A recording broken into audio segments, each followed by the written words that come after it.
ამერიკას როცა ჭირდება, როცა მის ინტერესებში ეს შედის, მზად არის სუვერენულ ქვეყანაში შეიჭრას, მისი ლიდერი მოიტაცოს, დანარჩენი მთავრობა დააშინოს, ყველაფერზე ხელი მოაწერინოს, წამოვიდეს, ხო? როცა ჭირდება, შეუძლია შევიდეს, იქ მთელი ქვეყანა დაბომბოს, მთავრობა თუ არ შეიცვალა, მიწასთან გაასწოროს, წამოვიდეს, ხო? ეგ არის, როცა ჭირდება. მაგრამ როცა თლათ ეგეთი ნაბიჯები არ ჭირდება, მაშინ შეუძლია, რომ გითხრას, რომ აი შენ მიდი შენთანა ვარ, მაგრამ შენ მერე საფრთხეში რო აღმოჩნდები და შარში რო აღმოჩნდები, შენ გითხრას, რომ ნუ შენი წამოწყებულია საერთოდ ეგომი და შენი ბრალია და კორუმპირებული ხარ შენ. ეგეთ რაღაცებს უნდა მივაქციოთ ყურადღება და მანდედან გამომდინარე უნდა დავასკვნათ ჩვენ საერთოდ ვიღაცებს რო რაღაცები უხარიათ, ხო? ის ხალხი შუაში არის საერთოდ.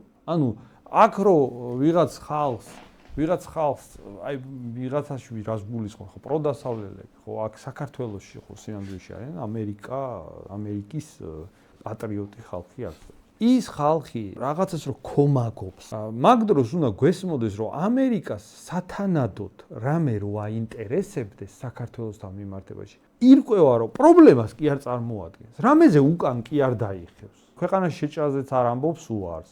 ზეწოლის ბერკეტები თუ კი რამე გააჩნია, ნებისმიერის გამოყენება პრობლემა მისთვის არ არის. უბრალოდ იქ არ აკეთებს ამას, სადაც ნაკლები ინტერესია. და ეგ უნდა გვესმოდეს, რომ საქართველოში უბრალოდ ინტერესი არ არის.